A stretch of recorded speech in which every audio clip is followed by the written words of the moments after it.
Good morning to all of you. It's Dr. Garima here. Paper B.Ed 106 Assessment of Learning. Semester 2. Unit 2. First topic, the characteristics of a good measuring tool. There are basically, as we have discussed in the class also, there are basically few characteristics which should be there to say a tool to be a good tool or a perfect tool. What are these? A. Practicality. B. Reliability. C. Validity. D. Authenticity. And E. Washback. Now what is all these? Let's discuss in detail. Practicality. Practicality, as the name suggests, which is practically possible. The thing which is practically possible to conduct, to implement. So what is practically? The indicators of an effective test as given by Brown. Brown was, you all know, was a great psychologist. So Brown indicates the 4 indicators to say a test or a tool as an effective or a practical tool. किसी tool को practical tool कहने के लिए उसके अंदर कुछ 4 characteristics या indicators होने चाहिए जो कि ब्राउन ने सजेस्ट किए थे. पहला, it should not be excessively expensive. कहने का मतलब है कि ये बहुत महंगा नहीं होना चाहिए.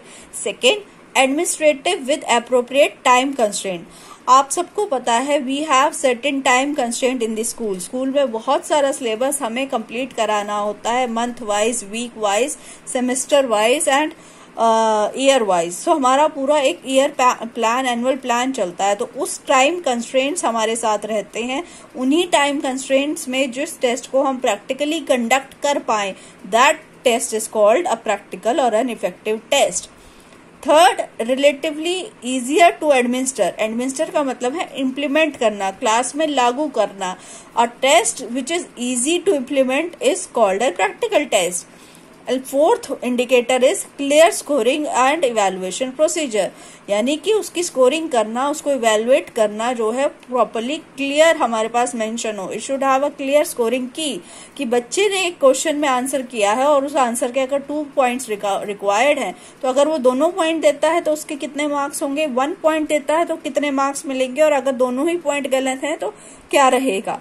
उसमें हमें बिल्कुल अनबायस्ड मैनर में क्लियरली स्कोरिंग करना अवेलेबल हो. उसमें हमें ये नहीं देखना है कि ये पेपर किसका है, किस स्टूडेंट का है, उसका नाम या कोई भी बायस या प्रेजुडिसेस हमारे उसमें इंक्लूड नहीं होने चाहिए. It should B entirely basis on the clear scoring.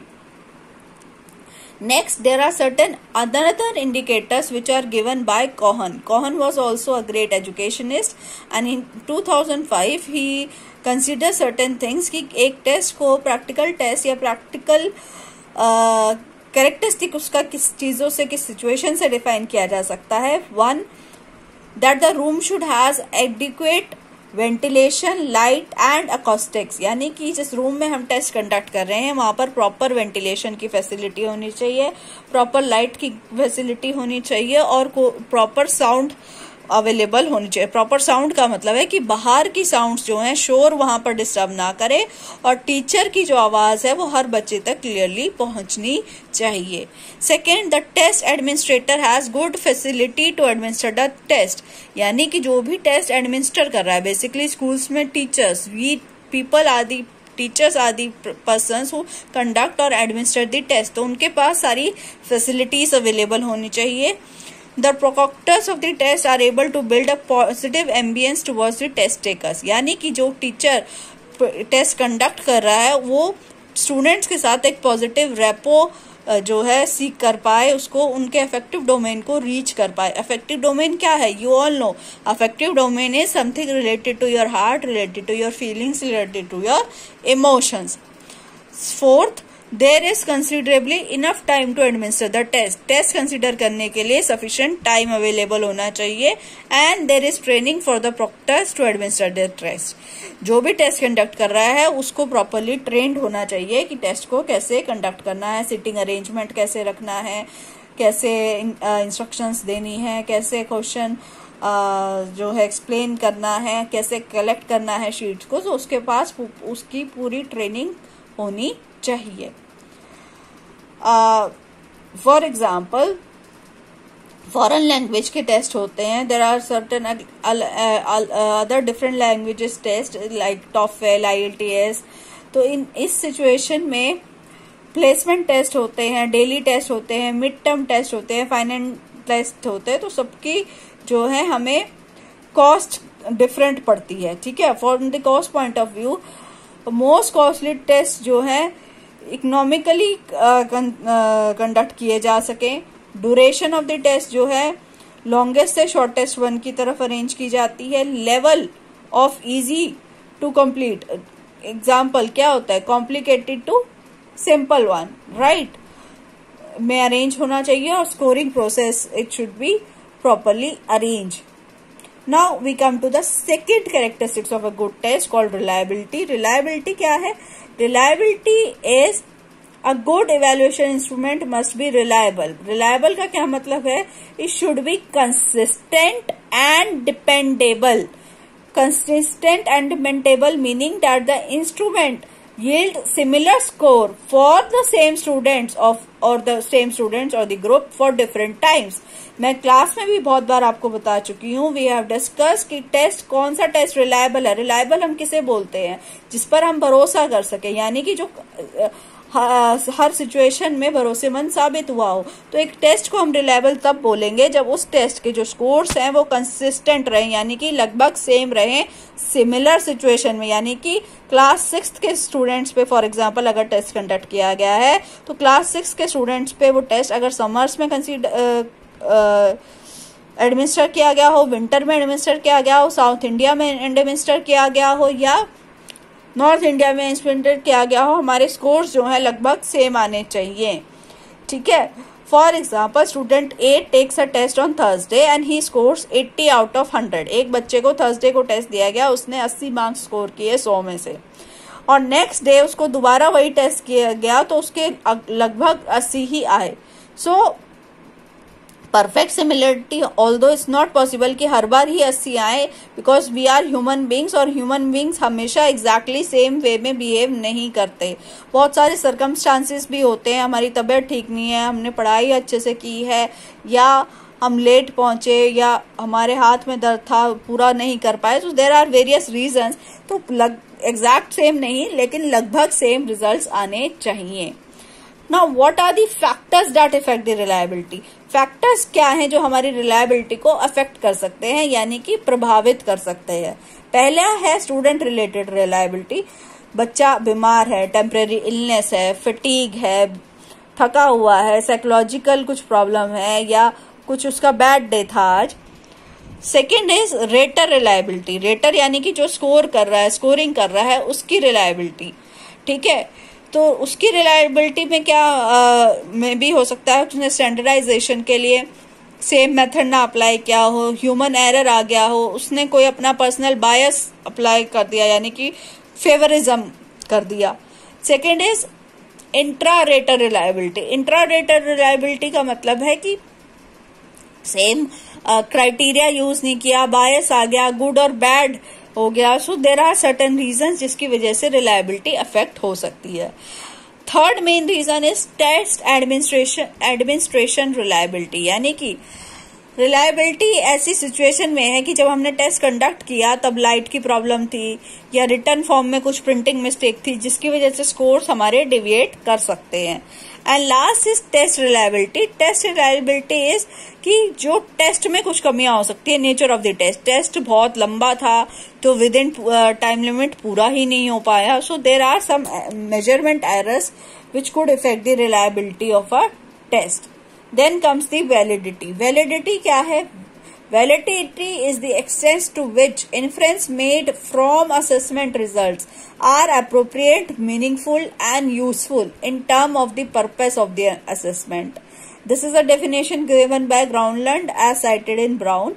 He said कि a valid test क्या है? जो उन चीजों को, उन रिजल्ट्स को असेस कर पाए जिस पर्पस के लिए वो बनाया गया है, ठीक है। A test should fulfill the purpose or should meet the purpose for which it has been made. For example, a reading test must actually measure the reading ability of the test taker. अगर reading ability के लिए test conduct किया है तो वो reading ability को test करे। A valid writing test should measure the writing ability. उसमें हम एनालिटिकल एबिलिटी या रीजनिंग एबिलिटी टेस्ट ना करने लगे. जो उस टेस्ट का पर्पस है वो उस पर्पस को फुलफिल करे. For example, ask the students to write as much words as they can write in 15 minutes. 15 minute के राइटिंग टेस्ट में बच्चों से हम देखना चाहते हैं कि वो 15 मिनट में कितना लिख सकते हैं. So it is a practical in term of time and administration and also quite dependable in scoring. But it does not belong to a valid test without any consideration of the comprehensibility, rhetorical discourse elements, the organization of ideas and any other factors of writing. ठीक है, और factors को हम उसमें consider नहीं करेंगे. Types of validity. Validity is of basically 5 types: construct validity, consequential validity, face validity, content related validity and criterion related validity. Then we come to authenticity. Authenticity का क्या मतलब है? As the definition given by Bachman and Palmer, authenticity can be defined as the degree of correspondence of the characteristics of a given language test task to the features of a target language task. Then suggest an agenda for identifying those target language tasks and for transforming them into valid test items. Another definition given by Muller defines authentic assessment as a form of assessment in which students are asked to perform real world that demonstrates meaningful application of the essential knowledge and skill. यानी कि test authentic होना चाहिए, यानी कि basically वो हमारी knowledge और skill को हमारी रियल लाइफ से रिलेट करता हुआ होना चाहिए कि रियल लाइफ में हमें वो कंटेंट कहाँ पर और कैसे यूज करना आना चाहिए. For example, the test of a language. Authenticity में represent in the following way. The language in the test is as natural as possible. जो भाषा हम टेस्ट में प्रयोग करें वो बहुत ही नेचुरल होनी चाहिए. Items are contextualized rather than isolated. And items जो हैं वो कंटेक्स्ट से रिलेटेड होने चाहिए, आइसोलेटेड नहीं होने चाहिए. Topics are meaningful for the learner. जो टॉपिक्स हम ले रहे हैं उसमें वो मीनिंगफुल होने चाहिए, रेलिवेंट होने चाहिए, इंटरेस्टिंग होने चाहिए. There should be some thematic organization to the items provided, such as through storyline or an episode. And task represents or closely approximate real world task. For example, you can say in this figure, I am still waiting for the day that I will actually use these physical equations in the real life. कि real life में हमें यहाँ पर कहाँ ये चीजें जरूरी हैं. So with unnecessary, unimportant या without relevance वाले concepts हमारे उसमें include नहीं होने चाहिए. Then comes the washback. What is washback? Washback basically is 2 types, positive and negative. Washback is basically a feedback. So Brown says 3 interactive feedback. First is give praise for the strength. जब भी बच्चे कुछ positive करें उनकी strength के लिए हमें उन्हें प्रेज करना चाहिए for the good stuff they have done. Second, give constructive criticism of the weakness. Weakness का हमें एक कंस्ट्रक्टिव वे में क्रिटिसाइज करना चाहिए, यानी कि उसको भी पॉजिटिवली क्रिटिसाइज करना चाहिए कि इसको बेहतर कैसे किया जा सकता था. Third is give strategic hints on how a student might improve certain elements of performance. और बच्चों को अपनी परफॉर्मेंस को इम्प्रूव करने के लिए क्या क्या करना चाहिए उसके हमें स्ट्रेटेजिक वे में हिंट्स प्रोवाइड करने चाहिए. That is a feedback, right. So today we have discussed the characteristics of a good test in brief. Tomorrow we're going to discuss some next topic of Unit 2, assessment of learning. Thank you.